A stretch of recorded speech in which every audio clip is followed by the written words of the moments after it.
po ito, siguro July 1 na napatublak ni JB na hindi ko alam. Pero siya po ang nagsabi sa akin nung hindi na po niya kaya.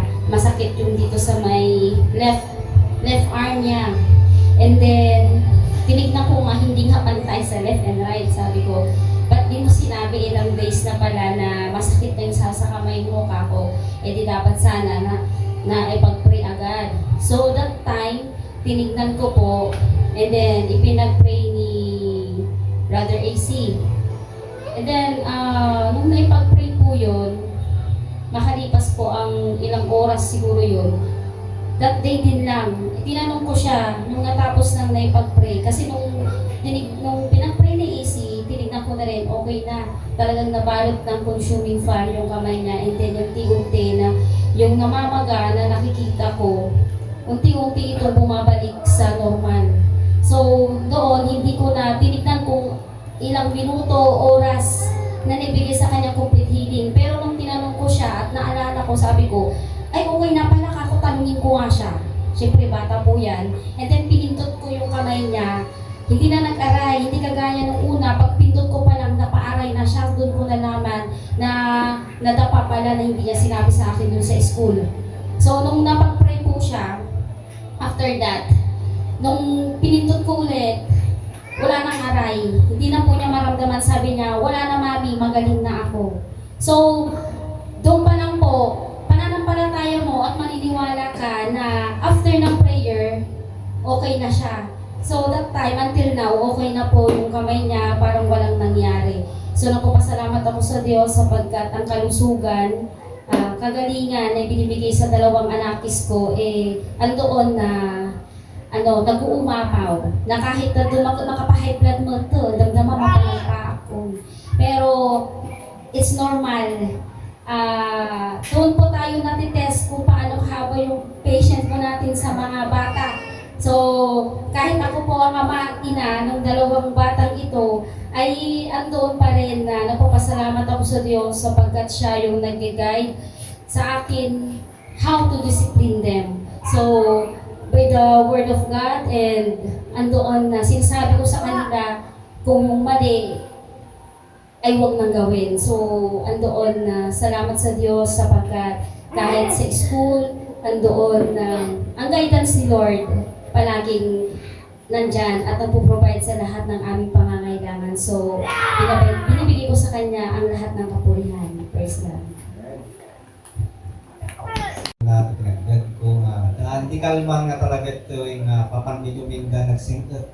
Kami singat na kung ni sister niya. Dahil nga ito awanan. No makawit ng tom sa luto. Di nakawit kami talaga ti kalman. Ganyan nag-arbis mo dito yan. So yaman ang kaya po nga diyan nga tuntang kami dyan, umingga na kami nabasa, na awanti napasama kanya ni Kadala. Diyan pagyaman ti suami ti apo nga suami. Diyan. Hallelujah!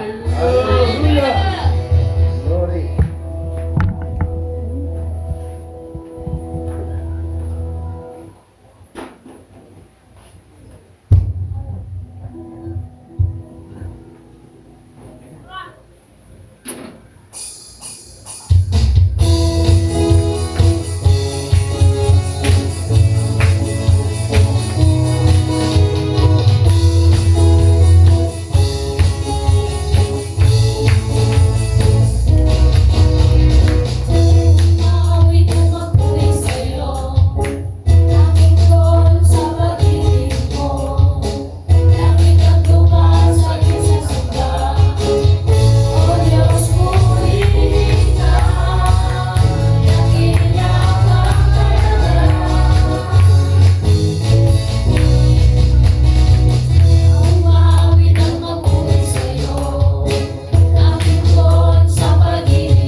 Ngayon ay tayo po muli ay dadako na sa pinaka-importante, pinaka-masaya. At ito yung kalugod-lugod sa harapan ng Panginoon. Tayo umawit sa Kanya, tayo nagbigay sa mga ikapo natin at mga offering natin. Pakinig tayo ng awit. Ngayon, ibang-iba ito. Kasi ito ay niluto sa isang kawa. Yung paghahanda niya ay medyo mahaba. Kasi nga nagkapalit ang schedule niya. Kaya 2 buwan bago siya ngayon tatayo. Kaya malaki yung kasalangin yung nagluto ka nga nalinay nga pirme. Nagitip. Pero kaya man tayo tiyapo, ti sa o tiyapo, iso yung makungkuna nga papigsan na tayo. Yung makungkuna nga pag-apuyan na tayo. Yung makungkuna nga papintasan na tibiyag tayo. Mamati kayo, kakabsat. Wala ti politiko, mamati kayo. Buena po. Mamati kami, kumada. Iso nga awan ti kumukontra iti sa o tiyapo. So magyaman tayo itibiyag niya Christine ta uray ado dito pagsubok tibiyag tumaktagkan lang ta ipagpagapuna babaan di biyag nagnanayon so magyaman tayo matitibiyag na ito yung kasawa kita patuloy nga papausap na tiyapo tawag rin ipapalbili uminggan kitwa nakagkadwak na talaga nagkadwami nurepekan niya Iji kaniya Sister Lynn. So nga saan nga natuloy gayang tawag ito di devotion ni Jai. Next Saturday siguro ituloy tayo.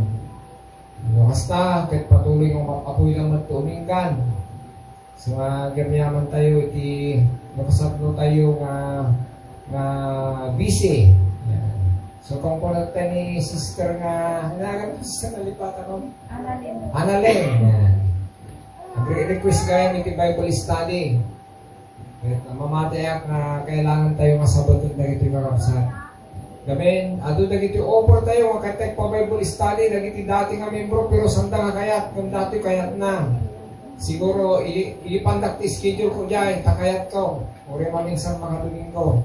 Pagsisinublaton tayo. Tamo tayo iti pamilya, nga may iliw, iti sa uti apo, kahit nasa uwang, kahit natagmasyon. So ngayon, manggagan tayo ti sa uti apo, nga awat sa bali, nga usaran ti apo, ni Sister Christine Glo Habonillo Pinulyar. Nagmata di tulay na. Amen. Magandang umaga po sa ating lahat at ako po ay nagagalak na makapag-share po ulit ng salita ng ating Panginoon. Dapat po talaga nung last Sunday po ko pero pinakuusapan ko po si daddy ko na magpalit po kami kaya ako po naman. Amen. So praise God sa lahat ng mga salita na patuloy na pinaparemind po ng Panginoon sa atin, maging po sa aking personal na pamumuhay, siya po ay talagang nangungusap. And to think na ang i-share ko po ngayon ay isang bagay na parang napakahirap tanggapin. Yung bang kahit na tayo ay punong-puno ng kasalanan ng Panginoon, patuloy na nagpapatawad. Amen? Naniniwala po kayo doon? Ayan. So, ang ginamit po niya ay si Hosea. Kilala po ninyo si David? David sa Bible. Kilala nyo? Yung mabinsa. Ni Jeremiah. Ni Abraham. Ang amin nga naging propeta ti Apo. Ni Hosea, iti kakaiba. Kakaiba yung pinagawa ng Panginoon sa buhay niya. And to think na yung buhay niya ay dapat maging maayos, ganon, pero ang Panginoon, humingi siya ng kahilingan kay Hosea. At ang kahilingan na iyon naging mensahe sa kaniyang buhay. Amen? So, paano nga po ba? Binasa ko po ang buong Hosea from chapter 1 to chapter 14. Sinabi na po ito ng Panginoon sa akin, ni-reveal na po niya bago pa lamang po sanang last Sunday. Kaso, Hindi po ako prepared noon, kaya pinasa ko po muna. Kaya ngayon, naniniwala po ang Panginoon ang siyang mangungusap po sa atin, sa bawat isa sa atin dito. Ayan, sa buhay po ni Hosea, sino po sa atin dito ang gugustuhin na sabihin sa atin ng Panginoon na pakasalan mo yung isang tao na patuloy na, alam mo, na patuloy siyang magkakasala sa iyo? Gusto po ba natin yun? Yung katumbang ko nakatulog dansa. Gusto po ba natin yun? Hindi, di ba? Kasi as sa'yo ni Lord na pakakasalan mo, bago pa lamang niya pakasalan si Gomer, alam na ni Hosea na isa siyang prostitute. And mababasa po natin yan sa Hosea 1 verses 2. Basahin po natin. Hosea 1 verses 2. Yun na muna. Kasi ang buhay ni Hosea from Hosea chapter 1, 2, and 3. So puntahan po natin ang Hosea chapter 1. Nang unang mangusap si Yahweh sa Israel sa pamamagitan ni Hosea, sinabi niya, mag-asawa ka ng isang babaeng nakikipagtalik sa iba-ibang mga lalaki. Magkaroon ka ng mga anak sa kanya, sapagkat katulad din ng babaeng iyan, ang mga tao sa lupain ito ay nagtaksil sa akin. Imagine, God of God, tapos King of Kings, hihingin niya kay Hosea na isang lingkod niya na tapat, papakasalan ng isang prostitute. Ayan. So, ayun, habang binabasa ko po ang Hosea, nalaman ko na nagkaroon po sila ng 3 anak, isang babae at saka 2 lalaki. At ang naging pangalan ng mga anak na nila ay isang mensahe para sa mga Israelita, which is tayo yun. Tayong mga anak din niya. Ang Book of Hosea, punong-puno ng kasalanan ang mga taga-Israelita, na kung saan sumusuko na minsan ang Panginoon sa yung patience ng Panginoon sa kanila ay hindi na masukat sa dami ng kasalanan na ginagawa ng mga taga-Israelita.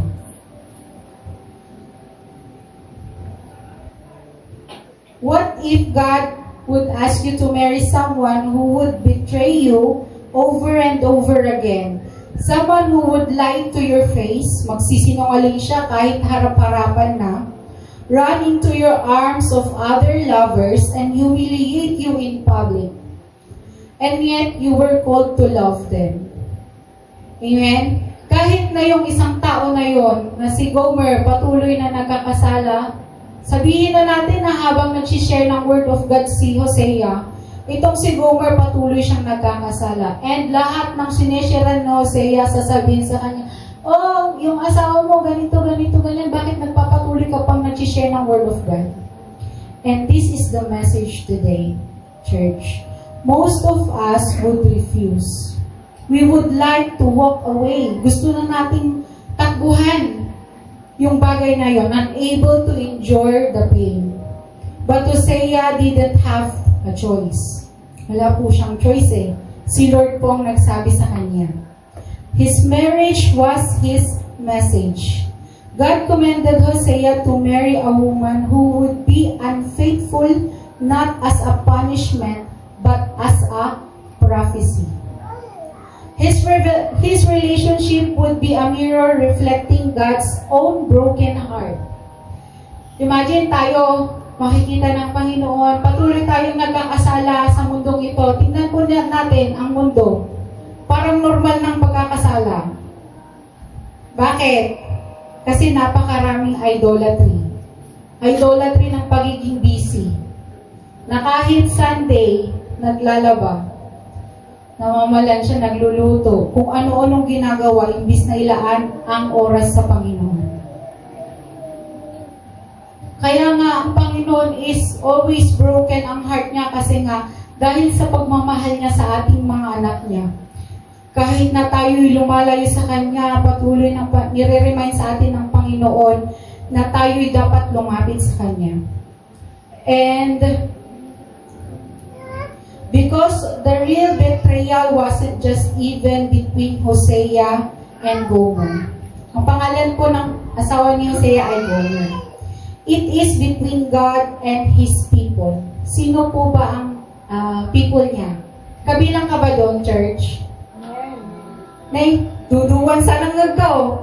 Kabilang ka ba sa anak ng Panginoon? Amen. So, kabilang ka dito.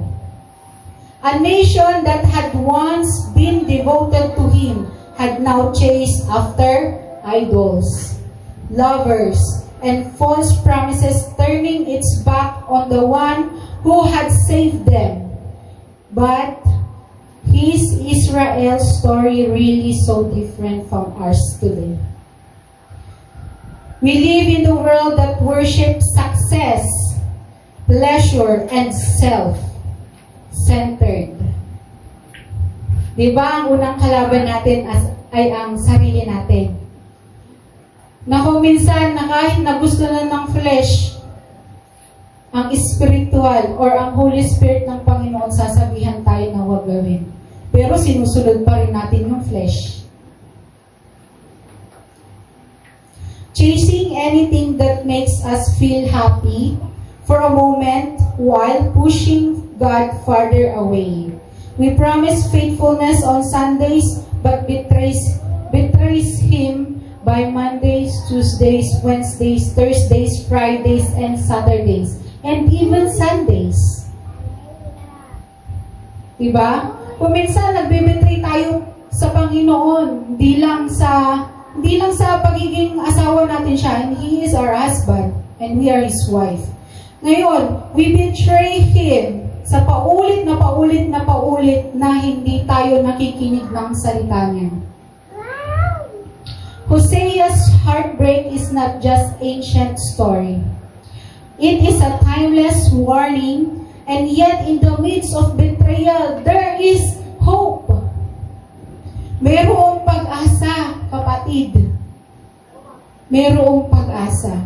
Because this is not just a story of judgment, it is the story of a relentless love. Pag-uusapan po natin ngayon ang patungkol sa relentless love. A love that refuses to give up. A love that pursues even the unfaithful wife or husband or people ng Panginoon na kahit na paulit-ulit natin siyang binebetray, paulit-ulit din niya tayong mamahalin. Pero ito po yung tanong.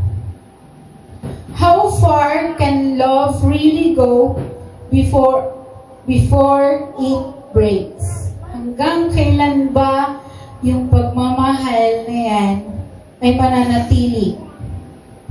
Kung sasabihin natin, oo Lord, Diyos ka naman, mapagpatawad ka naman. Church, gumising tayo. Continuing to sin is breaking God's heart. Tandaan po natin na hindi po tayo glorified body. Nandito pa lamang po tayo sa lupa na kung saan patuloy na ititempt ka ng kaaway sa pagkakasala. But then, God is still reminding us of His Word na patuloy dapat natin pakinggan. Bukayin po natin yung malalim sa buhay po ni Hosea. When God speak it is rarely in a whisper. Hindi naman po kailangan sabihin ng Panginoon ng pasigaw para lamang ma-realize po natin yung mga bagay na dapat po niyang iparating sa atin. His words shakes mountain, cool down fire, and bring nation to their knees. But for Hosea, God's voice came as a command so painful. Why? Kasi alam na ni Hosea na ibibetray siya ng asawa niya. Bakit pa siya mag-aasawa ng ibibetray? Alam niyang ibibetray niya in the first place. Ibibetray siya in the first place. Hosea was no ordinary prophet. He was a man chosen to live out his message. To experience the heartbreak of God firsthand, his life would not just be about speaking the word of the Lord. He would become the message. And the message is, si Hosea sa hasuban, siya bilang ang Panginoon. Pinuportray niya ang Panginoon at ang asawa niya, pinuportray niya ang mga anak ng Panginoon. So, who was this man? Where did he came from? And how did his life become one of the most gut-wrenching testimony in the entire Bible? Ang pangalan pong Hosea ay kahulugan niya is salvation. A tragic irony for a prophet whose life would be defined by suffering. He was born in the northern kingdom of Israel, a land drowning in idolatry, political instability, and moral corruption. Kung titignan po natin yung naging buhay po ni Hosea that time sa Israel, nagiging buhay po natin ngayon. Unang-una sa politiko. Diba? Ang politiko puno ng power, corruption. Hindi nila maiwasan yan. It's the flesh. Puno tayo ng idolatry. Ang idolatry po ba, akala ninyo yung mga ginagawa niyo mga hilang? No. Kung ano yung sinasamba mo kaysa sa Panginoon. Kung ang asawa mo, mas sinasamba mo kaysa sa Panginoon, that is idolatry. Kung mas minamahal mo ang anak mo kaysa sa Panginoon, that is idolatry. Kung mas mahal mo ang sanlibutan na meron dito sa sanlibutan, that is idolatry. At hindi natin namamalayan na yun pala ay nagagawa na po natin. Kahit pa araw-araw sa buhay natin. And yung puso ng Panginoon talagang nasasaktan siya. It was the time of fleeting kings, treacherous alliances, and spiritual decay. Na kung saan yung spiritual na pamumuhay is hindi na nila alam. Lahat ng commandment ng Panginoon nawawala na sa panahon na yun. Kaya ginamit ng Panginoon si Hosea to be his message. Leaders were assassinated in rapid succession. Rapid kasi madalian, di ba? Yung mga leaders natin, kung tutusin, yung mga leaders natin, kung royal family ka, kung nasa royal family ka, dapat ikaw lang dapat ang maging hari, reyna, prinsipe, prinsesa sa lugar na yon. The people bowed before golden calves while still claiming to worship Yahweh. Naalala po ninyo yung ginawa nilang mga ginto na para sambahin nila. And that is idolatry, church. Priests turned the temple into a business. Ano po ba yung mga churches ngayon na kahit na churches or may mga nag-ongoing ang Sunday service yun nga yung isabay dati business. Gila ko daw. Sa loob ng church. Justice became a commodity for the highest bidder. But, in the midst of chaos, God called Hosea. And Hosea, as a prophet, he became the message of God. Unlike some prophets who resisted their calling like Jonah, running in the opposite direction, Hosea obeyed without hesitation. He didn't argue. He didn't plead for another mission. He simply listened, and then the impossible command came, "Go, marry a prostitute." Next po natin, verse 3.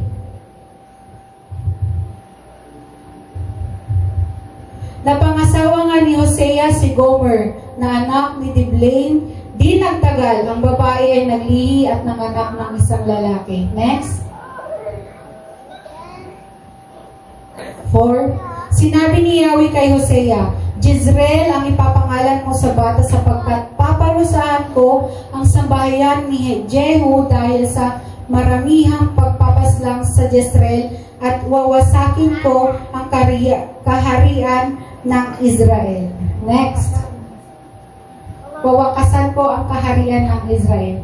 Sa araw na iyon, wawaksakin ko sa libis ng Jezreel ang lakas ng mukbong Israel. Next. Hanggang sa mabasa po natin lahat ng mga naging anak niya. Naglihim muli si Gomer at isang babae naman ang kanyang naging anak. Sabi ni Yahweh kay Hosea, tawagin mo siyang Lo-ruhama, sapagkat hindi ko na kahahabagan ni patatawarin man ang Israel. Ngunit kahahabagan ko ang sambayan ni Juda. Ililigtas ko sila, subalit hindi sa pamamagitan ng pana, tabak, digmaan, mga kabayo ng mga kabayo man, kundi sa pamamagitan ng sarili kong kapangyarihan. Ngunit si Lo-ruhama ay mahiwalay na sa pagpapasuso ng ina. Naglihim muli si Gomer at nagsilang ng isang lalaki. 9. Ang sinabi ni Yahweh, tawagin mo siyang Lo-ami, sapagkat ang Israel ay hindi ko na ituturing na aking bayan, at hindi na ako ang kanilang Diyos. Last 10.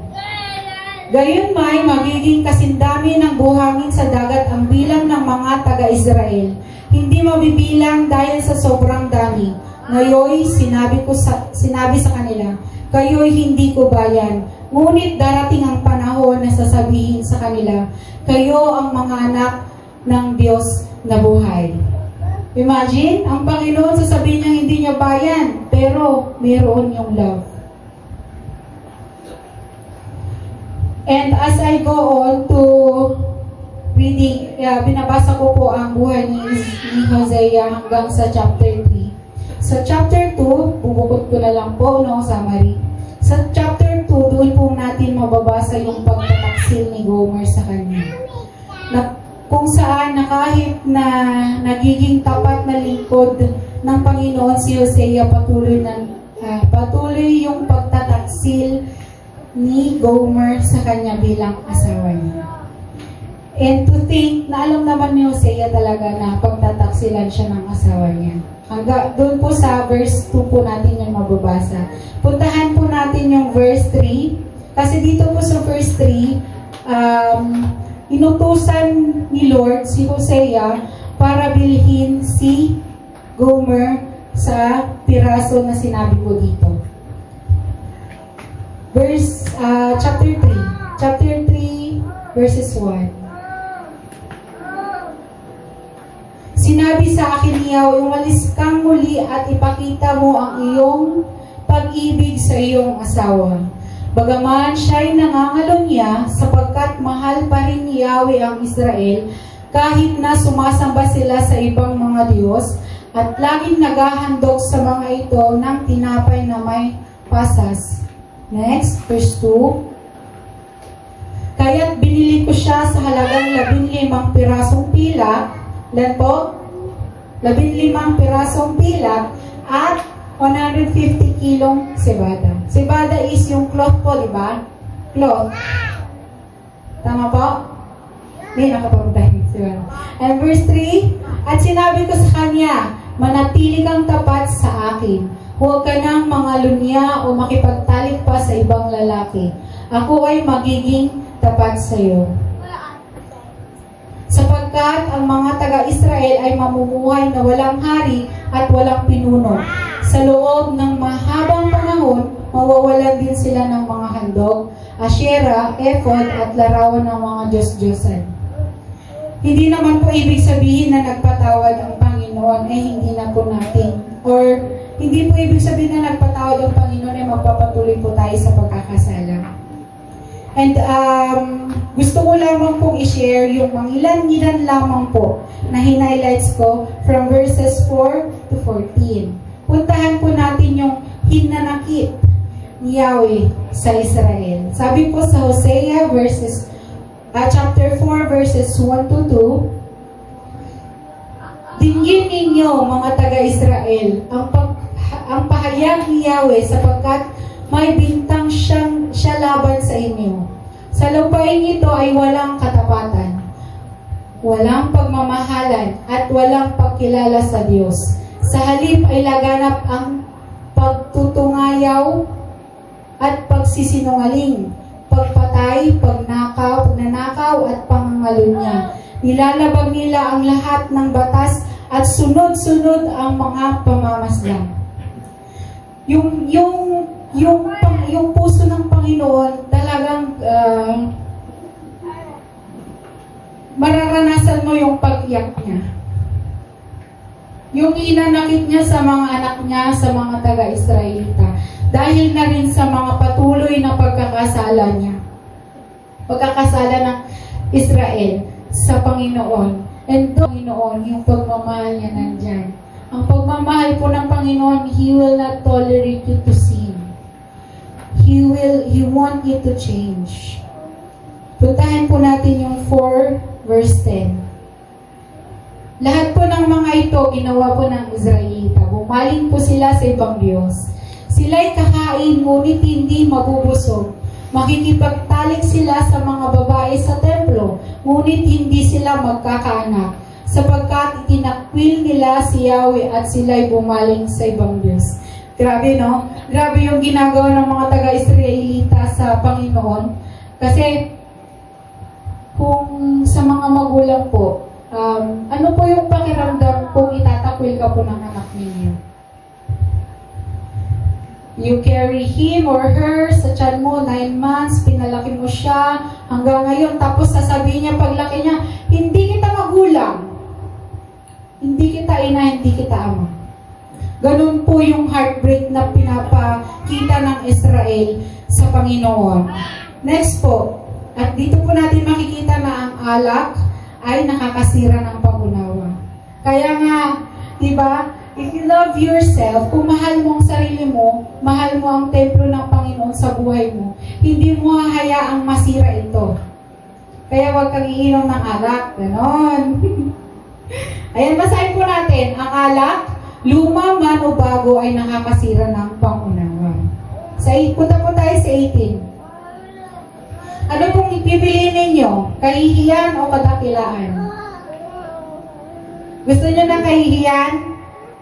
Ano po ba yung nagbibigay ng kahihiyan sa atin? Di ba kasalanan? Bagaman ubos na ang kanilang alak, patuloy pa rin sila sa pangangalunya. Higit nilang nais ang kahihiyan kaysa sa karangalan, sa kadakilaan. Imagine, gustong ibigay ng Panginoon sa atin yung buhay na walang hanggan. Pero patuloy tayong lumalakad sa kasalanan. Sa tingin nyo, makakamit po ba natin yung buhay na walang hanggan? Hindi. Diba hindi? Next po tayo. Chapter 5, verse 4. Dahil sa kanilang mga ginawa, hindi na sila makapanumbalik sa Diyos, sapagkat nasa kanila ang espiritu ng kasamaan at hindi nila nakikilala si Yahweh. Kung sasabihin natin na hindi na sila makapanumbalik sa Diyos, sa tingin nyo meron pa pong pag-asa? Meron pa po yung hope? Yes, meron pa po. Habang binabasa ko po ito, Lord, parang ang dami ng mas naging portray ng kasalanan ng Israel kaysa doon sa pagmamahal mo. Habang binabasa ko po siya, sa last part ng part po ng book ng Hosea, doon po talaga ako mangyak-ngyak kasi nga kahit na sobrang dami ng pagkakasalang ginagawa po natin and we broke the heart of our God. Ay, grabe talaga. Next po tayo.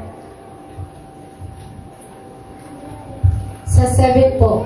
Naging taksil sila kay Yahweh kaya't nagkaanak sila sa labas. Masisira ang kanilang mga pananim at sila'y malilipol pagdating ng bagong buwan. Itong mga ito po, lahat po ito yung mga ginawa ng mga anak, ng mga Israelita. 5:15 to 6:1-3. Yan. Pagkatapos ay babalik ako sa aking tahanan hanggang sa harapin nila ang kanilang pananagutan at sa kanilang paghihirap ako ay hahanapin. Katuloy pa po niya yung 6. Halik kayo, tayo yung manumbalik kay Yahweh sapagkat ang nananakit ay siya rin magpapagaling. Siya ang nanugat kaya siya rin ang gagamot. Sa loob ng 2 araw ay mapapalakas niya tayo. Sa ikatlong araw, tayo'y kanyang ibabangon upang tayo'y mabuhay sa kanyang harapan. Halikayon, kilalanin natin si Yahweh, sikapin natin siyang makilala. Kasi tiyak ng pagdating ng bukang liwayway, darating siyang walang pagkasala, tulad ng patak ng ulan sa panahon ng taglamig, tulad ng tubig ulan sa nagpapasibol sa halaman. Sa tingin po ba ninyo, dyan po sa nabasa po natin, gusto po kasi talagang manumbalik ng mga taga-Israelita sa Panginoon or ng mga anak ng Diyos sa Panginoon. Sa nabasa po ba natin, yung gusto po nilang panunumbalik, sa tingin nyo, totoo po. But God knows the heart. Ano po yung sinabi ng Panginoon sa kanila? Makikita po natin sa chapter 7, 1-2. Nagatitugod niya. Pero sinamarize ko na lang po kasi nga lahat naman po ng mga content niyan is talagang nagkasala po ang mga taga-Israelita nung panahon po ni Hosea. Sabi po ng Panginoon, ito po ang tugon ng Panginoon sa mga taga-Israelita. Nais ko sanang pagalingin ang Israel. Ngunit nakikita ko naman ang kabulukan ng Ephraim at ang masasamang gawa ng Samaria. Sila'y manlilinlang, magnanakaw at tulisan. Hindi nila naiisip na hindi ko nakakalimutan ang lahat ng kanilang masasamang gawain. Sila'y lipos ng kasamaan. Lipos niya. Lipos pa niya. At nakita ko ang lahat ng ito. Hindi po natin maluloko ang Panginoon. Kapag tayo humingi po ng kapatawaran sa Kanya, dapat diretso tayo sa pagbabago. Yung totoong pagbabago. Kasi kung hindi po tayo totoong magbabago, ang Panginoon, patuloy po tayong parurusahan. At ang parusang yan dahil lang din naman sa ginawa natin. So, anong sabi niya? Tumugon siya. Gusto sana niyang pagalingin ang Israel, pero nakikita ng Panginoon ang puso ng mga taga-Israelita. Kung paano na kahit gustong pagalingin ng Panginoon, gusto tayong pagalingin ng Panginoon, pero kung tayo naman yung patuloy na nagkakasala against sa Kanya, paano po niya tayo pagagalingin? And next po, sa pagkakaroon po ng pagsisisi natin, lahat po ay, kapag nagkasala po tayo, magkakaroon po ba ng bunga? Pagka nabuhay po tayo sa tuwid, magkakaroon po tayo ng bunga? Parehas na yes. Kasi kung nagkasala ka, there is a consequence. Pero kung patuloy ka, humingi ka ng tawad sa Panginoon, tayo sa Panginoon, at pumunta tayo doon sa pamumuhay na pagbabago for the better. Magkakaroon po tayo na, yun po yung sinasabi ng Panginoon na yung promises po niya ay makakamtan po natin. So yun. Verses chapter 9, 11-12.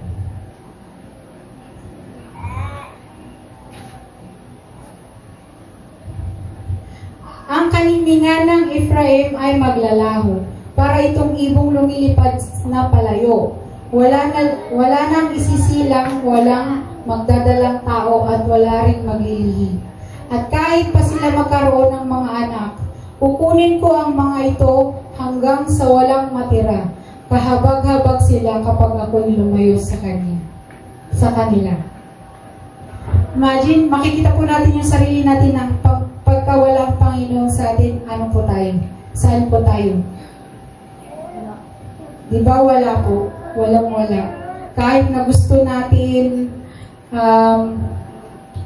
ganito po, yung pagka nagtatrabaho po ang isang tao or isang anak ng Panginoon, or sabihin na natin ordinaryong tao, pag nagtatrabaho po siya, di ba nagpapagod po siya? Nagpapagod. Pero kapag wala ang Panginoon, yung pagod niya wala na. Parang wala lang. Lumipas lang. Parang hangin. Pero kapag ang anak ng Panginoon trabaho at binibigyan niya yung glory sa Panginoon. Yung mga napagtrabahuan niya, magkakaroon po ng bunga. Mamumultiply. Ang Panginoon pang magmumultiply nun. Lahat naman po tayo naniniwala sa Panginoon, tama po. Pero hindi po tayo lahat ay tunay na may pananampalataya.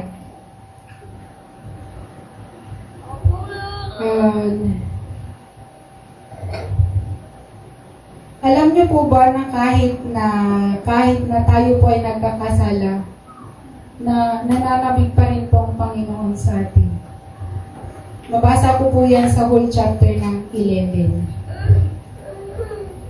Kahit na tayo po ay nagkakasala, hindi natin siya napapansin, or kahit na nadidisobey natin siya, yung pananabik ng Diyos na sa pagbabalik natin, or kahit na ikaw na yung pinakasalanang tao, ikaw na yung mamamatay tao, marami ka nang napatay, marami ka nang napasaktan, marami ka nang taong alam mo sa sarili mo na nasaktan mo.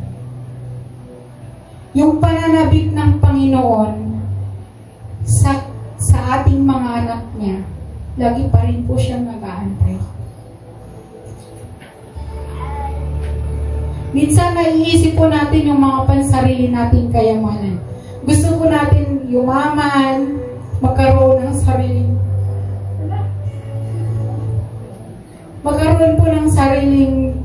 sasakyan, mga bagay dito sa lupa. Na kung saan doon po dahil po sa mga bagay na yon, dahil sa trabaho, sa mga bagay na pinagkakabisihan po natin, ang Panginoon lagi pong nananabik sa atin. Kung gaano ang mga Israelita noon na nagkakasala sa Panginoon, nananabik pa rin po siya sa paglapit ng mga taga-Israelita. Imagine Hosea and Gomer bilang mag-asawa po. Itong si Gomer lumalayo ng lumalayo kay Hosea. Habang sa paglayo niya kay Hosea, sa pagkakasala niya, sa pangangalo niya, sa pagtataksil niya. Hindi ko po alam kung nagkaroon po ng anak sa labas si Gomer, pero sabihin na po natin, kasi nabasa naman po natin kanina, di ba? Nabunga po sila ng pagkakasala. Pero ang Panginoon, lagi po siyang nananabik sa atin. Basahin na lang po natin yung chapter 14. Dito po talaga ako napaiyak, or dito po ako talaga God touched my heart. Manumbalik ka, Israel, kay Yahweh sa iyong Diyos, na iyong Diyos. Ang pagbaksak mo ay bunga ng iyong kasamaan. Dalhin ninyo, lumapit kayo kay Yahweh, sabihin ninyo sa Kanya, patawarin po ninyo kami iyong kahabagan, kami iyong tanggapin, maghahandog kami sa iyo ng pagpupuri. Hindi kami kayang iligtas ng hukbo ng Assyria. Hindi kami sasakay sa mga kabayo nila. Hindi na namin tatawaging Diyos ang mga ginawa ng aming kamay. Sa iyo lamang nakakasumpong ng awa ang mga ulila. Next, 4. Sabi ni Yahweh, pagagalingin ko na sila sa kanilang kataksilan. Mamahalin ko na sila ng walang katapusan. Sapagkat napawi na ang galit ko sa kanila. Ako'y matutulad sa hamog na magpapasariwa sa Israel. Mamumulaklak siyang gaya ng liryo. At mag-uugat din siyang tulad ng sedar. Kanyang mga sanga ay darami. Gaganda siyang tulad ng puno ng olibo. At hahalimuyak gaya ng kagubatan ng Lebanon. 7 to 9. Magbabalik sila at paninirahan sa ilalim ng aking kanlungan. Sila'y yayabong na gaya ng isang halamanan. Mamumulaklak na parang puno ng ubas. At ang bangoy tulad ng alak mula sa Lebanon. Ephraim, lumayo ka na sa mga Diyos-Diyosan. Ako lamang ang tumutugon at nagbabantay sa iyo. Ako'y katulad ng sipres na laging luntian, at mula sa akin ang iyong mga bunga. Unawain ng matalino ang mga bagay na ito, at dapat mabatid ng mga marunong. Matuwid ang mga kaparaanan ni Yahweh, at ang mabubuti dooy lumalakad. Ngunit nadarapa ang mga masuwayin. Ayan. Hanggang dyan po yung Book of ng Hosea. Pero alam po ninyo, ang Panginoon, lagi po siyang nag-aalipin. Lagi po siyang nariyan.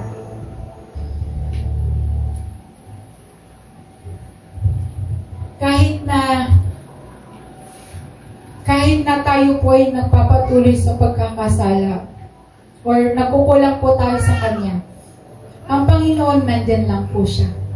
Nagmamahal, nag-aantay, na mahalin ka niya ulit. Hindi ko po kayo kilalang lahat dito, pero nararamdaman ko na meron po sa atin, lahat po tayo, gustong maranasan yung pagmamahal ng Panginoon na kahit nagkakasala tayo, gusto kanyang mahalin. Gusto kanyang mahalin. Sa lahat ng mga bagay na nagawa natin, kalimutan po natin lahat ng mga kasalanan. Mga bagay na nag-i-hinder sa paglapit natin sa Panginoon. Maaring busy ka ngayon, maaring busy ka sa kinabukasan, pero hindi natin alam kung kailan po siya darating. Hindi natin alam kung kailan po niya kukunin ang buhay natin. Dapat po tayong maging handa. Dapat po tayong maging handa sa lahat ng mga bagay na gagawin ng Panginoon. Tandaan po natin na kapag mahal ka ng Panginoon at alam niyang nagkakasala ka pa, paparusahan ka niya dahil mahal ka niya. Nabasa ko po yan sa Hebreo.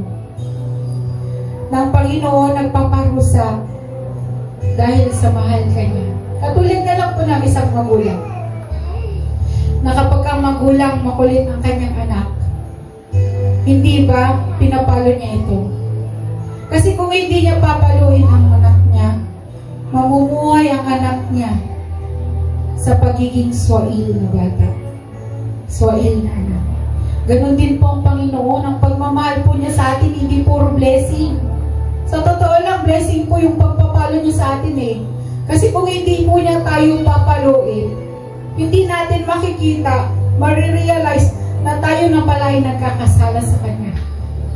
Tayo na pala ay pumupunta sa direksyon na kamatayan. And no wonder, dahil sa buhay ni Hosea at ni Gomer bilang isang mag-asawa, kahit kaano na sinasaktan or binabaliwala ni Gomer si Hosea, na doon pa rin ang Panginoon na nakatingin kay Gomer. Na doon pa rin ang Panginoon na nakikita niya ang mga anak niya. And bilang isang pagtatapos po ng message na ito, sana maging Hosea po tayo. Na kahit bigyan pa tayo ng dagok ng maraming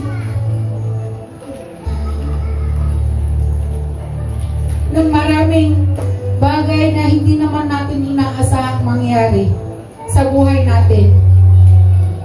Talamak na po yung mga pagkakasala ngayon. Parang normal na lang.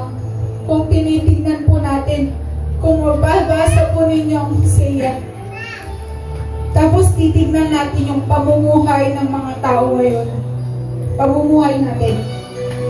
Simpleng salita, busy. Tayo po'y tumatalikod sa Panginoon dahil sa salita niya. Araw-araw nananabik ang Panginoon sa pagbabalik natin bilang isang anak niya. Pero araw-araw din po natin siyang natatanggihan.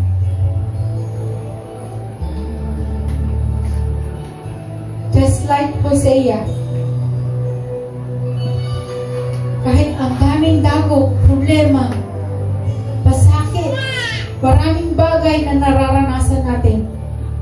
Tayong mga anak, hindi man tayo nakikita ng magulang natin.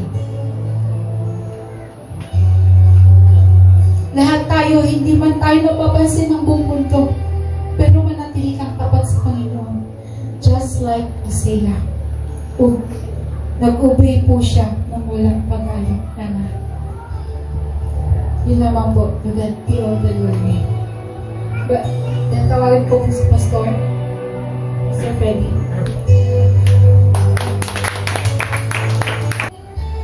Napakaganda ang mensahe ng ating Panginoon. Kung titignan natin ang sitwasyon ni Hosea, grabe. Kasi nandun yung instruction ng ating Panginoon. Inutusan niya na kahit ganun ang kalagayan ng babae, pero gustong ipakita ng ating Panginoon na gagamitin pa rin niya.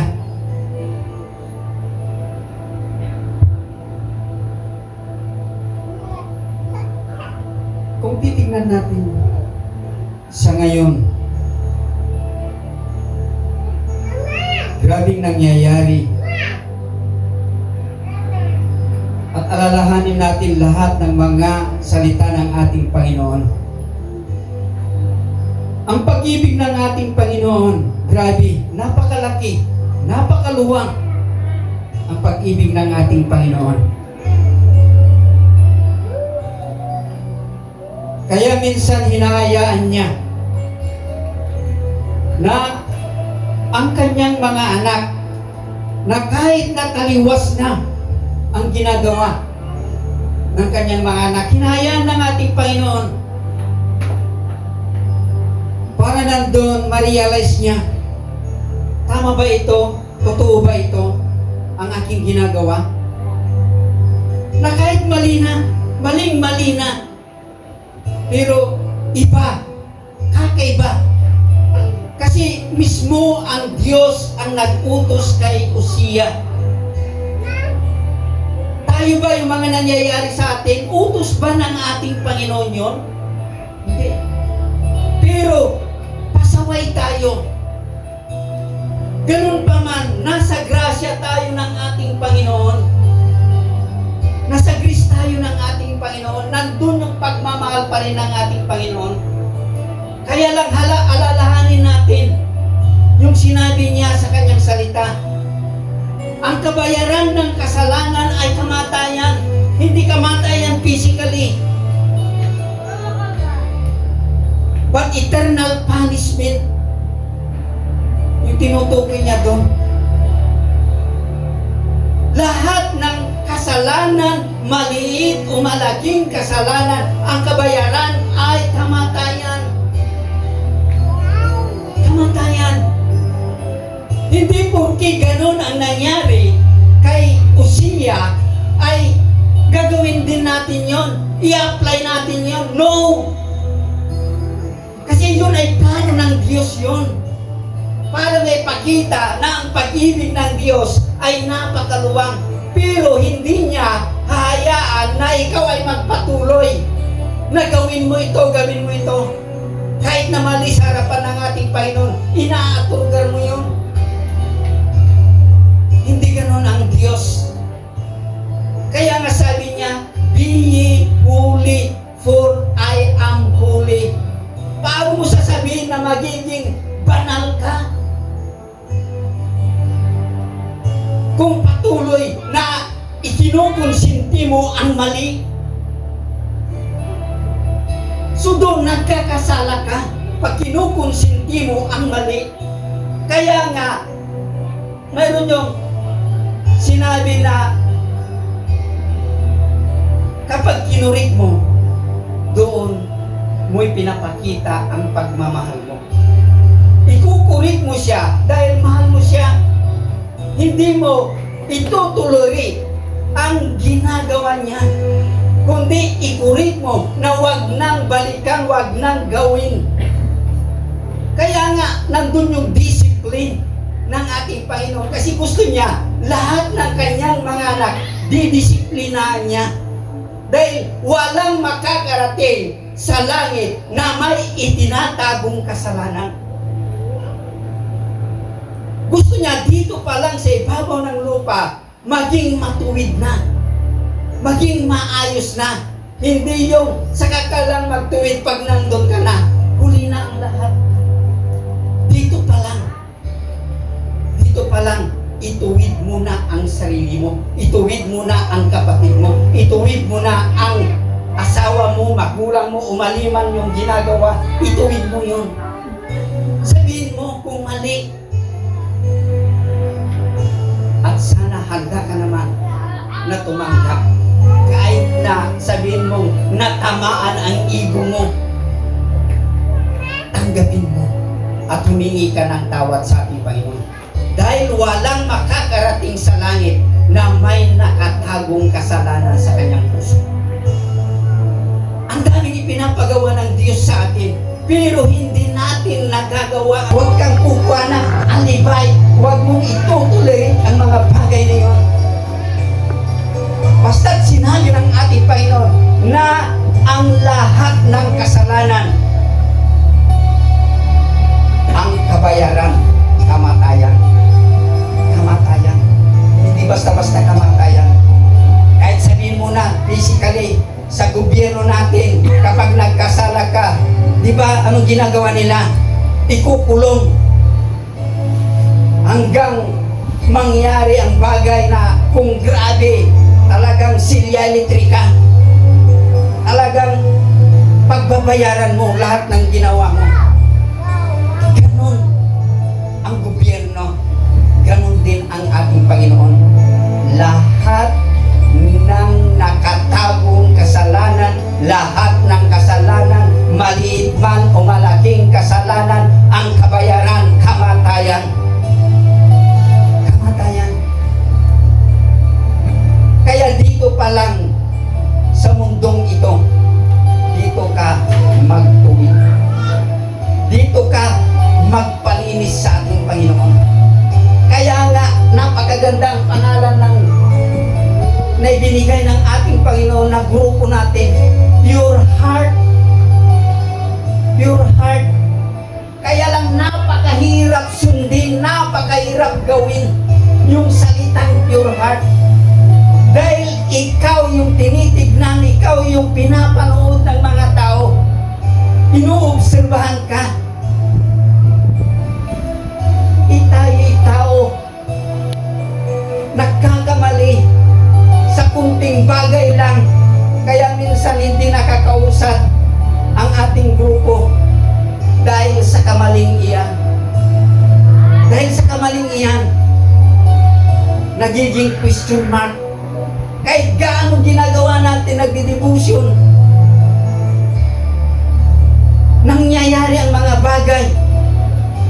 Nakala natin ayos na, matuwid na tayo, pero may papakita sa mga discerner, mali pala.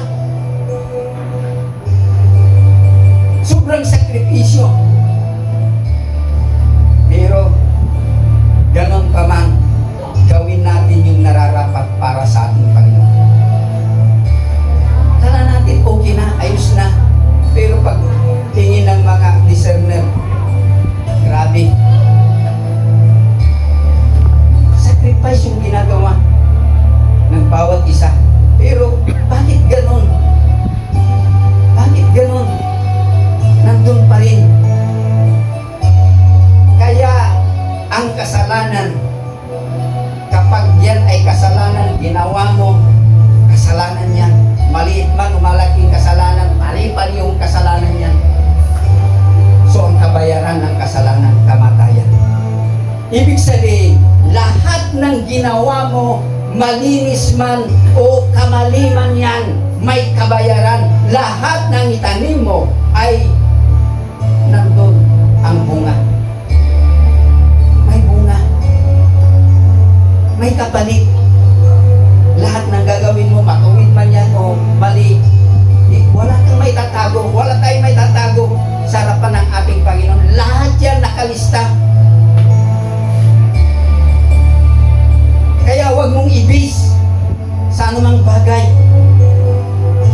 na para maiksinted ka. No. Para maiksinted ka, you will accept sa harapan ng ating Panginoon. Humingi ka ng tawad, yun, mabubura. Pag humingi ka ng tawad sa harapan ng ating Panginoon, pero pag itinatago mo yan, na patuloy mong ginagawa, patuloy mong tinutuloy yan, kasalanan yan. Maiiris lang yan pag humingi ka ng tawad sa ating Panginoon. At huwag mo nang gawin. Yun lang ang the best dyan. Pero pag ginawa mo, tinutulirit mo, kinukonsinti mo, ginagawa mo, patuloy yan, malaking question mark sa harapan ng ating Panginoon. Malaking question mark yan. Kaya una, you will search yourself. Saliksikin mo ang sarili mo. Humingi ka ng tawad sa Kanya. Kahit nasabihin mo, matuwid ka, lagi kang nagdi-devotion, lagi kang may personal devotion ka, o ano pa man yan. Kung may nakatago sa puso mo, at may pinapagawa ng Diyos sa'yo, hindi mo nagawa, malaking question mark yan. Kaya dito pa lang, gusto ng ating Panginoon